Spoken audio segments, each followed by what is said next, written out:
It's not a question of if the stock market will crash, it's only a question of when. No market in history has ever ridden the highs of growth forever. Yet, knowing this, hundreds of millions of Americans find themselves entirely at the mercy of others to provide them the essentials of life. When we prep, we reduce our dependence upon others. We increase our self-reliance and we increase our odds of survival. In this video, part of a 3-video series on the stock market crash, we'll look at the 10 things you need to do now to prepare yourself for a stock market crash and the subsequent hard times. Now, I'm not a financial advisor or consultant, and nothing that I'm going to say here is financial advice, but the items I will list out have been used by others to help them through hard times. In the first video, I examined 10 key indicators that parallel the crash of 2000 and the possibilities of a crash this year.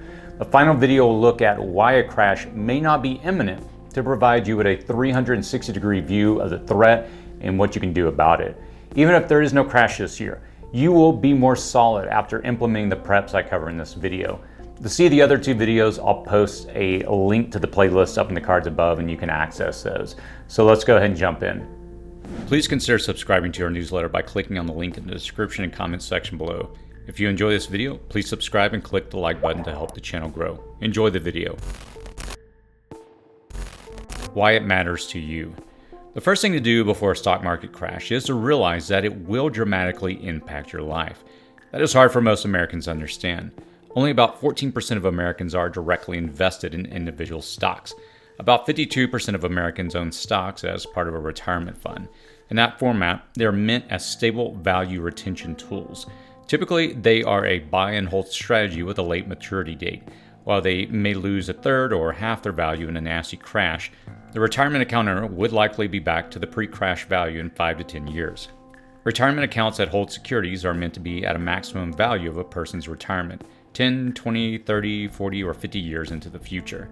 So with such little real ownership and with the majority of Americans owning stock in a long-term buy and hold strategy, many people believe that a stock market crash will not impact them. After all, if the fat cat on Wall Street loses his shirt, how could that possibly affect me?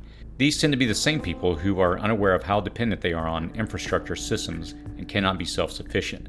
Stock is all of the shares into which ownership of a corporation is divided. A single share of a stock represents fractional ownership of the corporation in proportion to the total number of shares. Stock value is part of a company's valuation method. If the company wants to generate capital for significant upgrades, they could sell stock or they could borrow capital from financial institutions based upon their stock value, inventory, and capital equipment.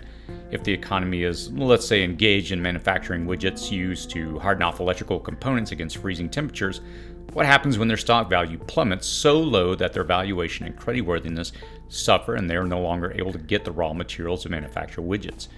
If the company transports food from the farm to the processing plant, what happens when they have to lay off truckers or sell off trucks or raise prices for their services? If the company processes food, what happens when it can no longer get the electricity it needs or the delivery of foods and raw materials it needs? I could go on and on about case after case, but suffice it to say when one system fails, we can usually compensate for it. When many systems fail, we run out of workarounds at some point. The fat cat on Wall Street just takes the loss.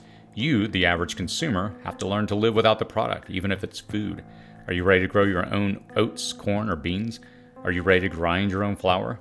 So the first thing to do is take a deeper dive in understanding how failure in the larger system out there can impact you in your safe home or apartment. If you suddenly couldn't get anything from any store or manufacturer or utility provider, how bad off would you be? Becoming even a little more self-sufficient will position you better when suffering through a market crash. When the stock market falls, unemployment numbers skyrocket as businesses have to trim their workforce to make ends meet. At the same time, inflation can leap up, pricing goods out of the rest of the reach of many Americans. Even those who don't own any stock tighten up their purse strings and delay or cancel purchases. This chills the economy even further. When farmers cannot find low-wage immigrant workers, cannot afford storage costs, can't secure transport for their product or processing facilities wanting to buy their products in a time of decreased production, or the price for their product rises or drops dramatically, crops can end up rotting in the fields. When the workforce is reduced at a city, state, or federal level, services you rely upon can also be slowed or cut altogether. When the chaos of the market crash occurs, the first thing you must do is focus on what you can control. your attitude, your outlook, your preps, and your actions. Simplify your finances. In preparation for a crash or in the first few hours and days following a crash, you have to simplify your finances. You have to squeeze every last penny out of your dollars. The first step of this, just like those businesses losing money, is to trim the fat. Cancel gym memberships, reduce or eliminate cable bills, cut online subscription services. Consider selling off that second car if you don't need it.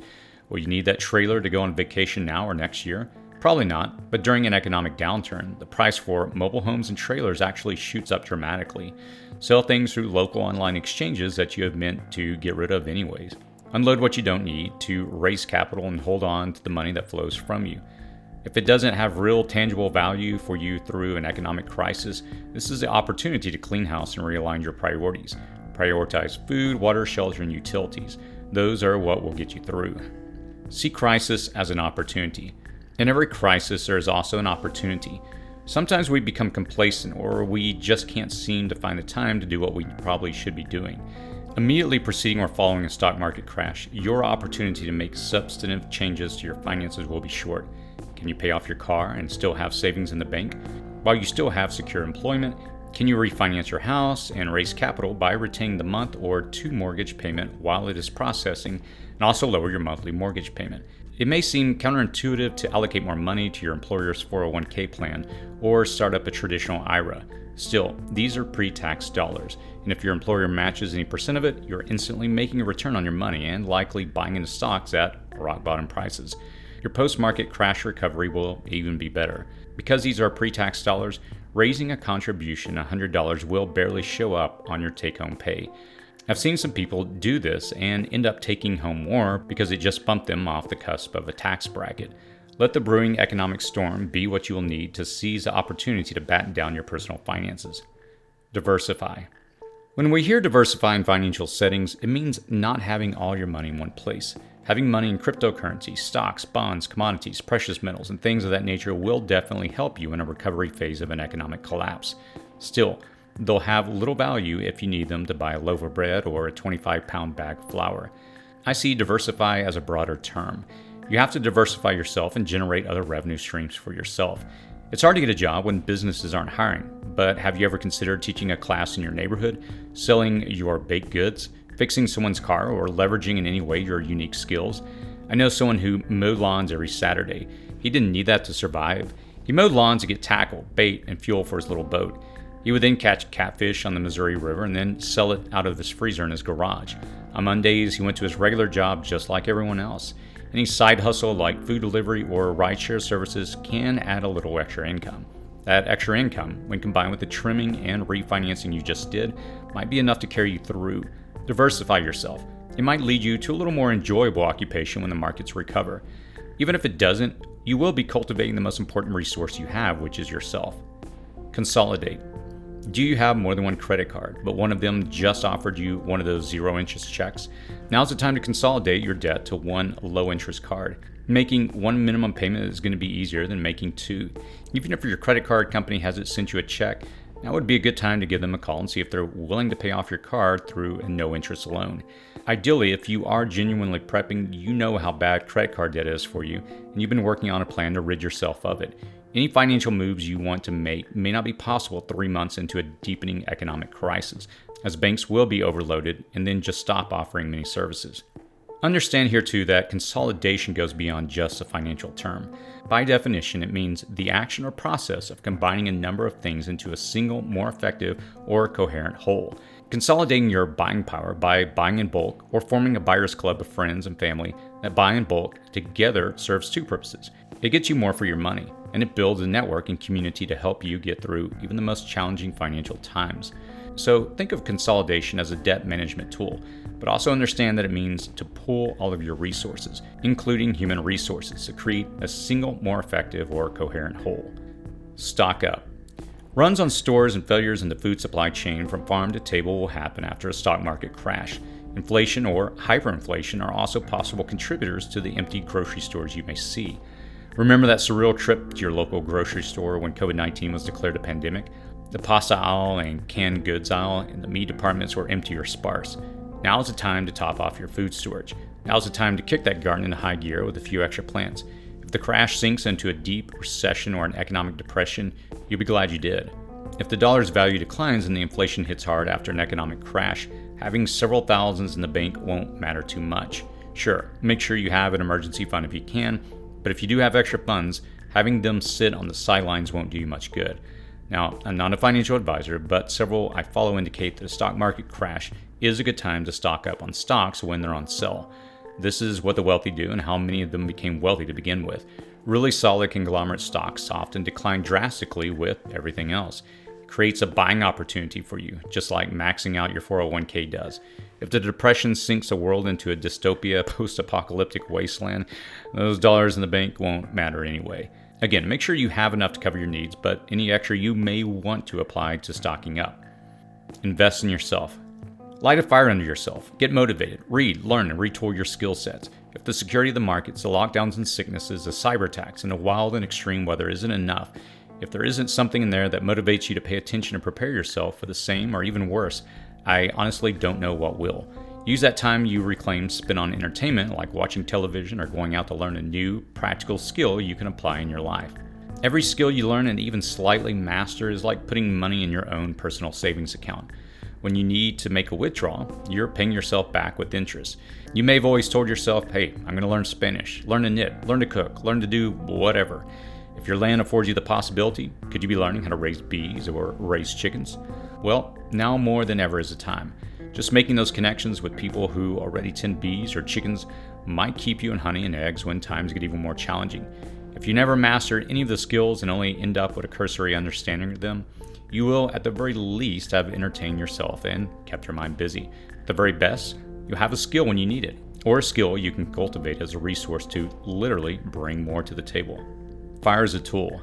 For the thousands upon thousands of years, man has utilized fire. It is surprising that the average person who does not know the basics of wielding it or how ubiquitous it is, even when you don't see flames. The average American who doesn't smoke probably could not light a fire easily. Beyond that, most Americans don't understand how fire somewhere is lighting their house and heating or cooling their home.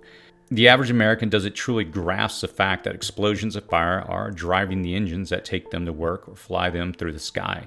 Fire is a tool, and you need to understand its many uses to you and your dependence on it for survival. Any prolonged economic collapse may also have intermittent or somewhat permanent disruptions in service.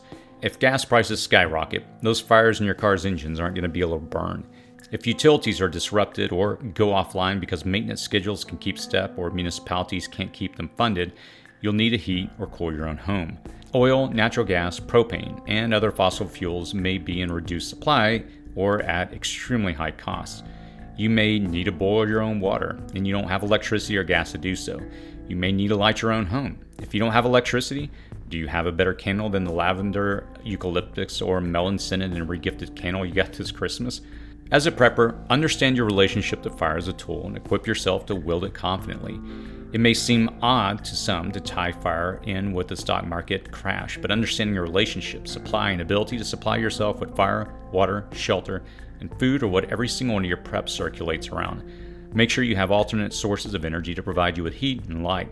Understand your relationship with fire and have alternate means for cooking food and boiling water. Think about your reliance upon fire and develop a long-term plan to sustain you through the worst of economic times. Preserving your food. I'm a huge proponent of eating your preps. After any crisis, one as large as a grid down or as small as a stock market crash or unemployment, it's not the time to suddenly and drastically alter your diet. Learn to cook hard beans or remain reliant on fragile food supply chains. When I say preserve your food, I mean a lot. I mean, start to ration and reduce your overall consumption. I mean, try to eat every last bit of what you make. I mean, try to prepare every scrap of food that crosses your kitchen counter. Don't throw out the broccoli stem or carrot tops. Do you grow artichokes? The whole stem is nothing but excellent artichoke meat when boiled down with the head.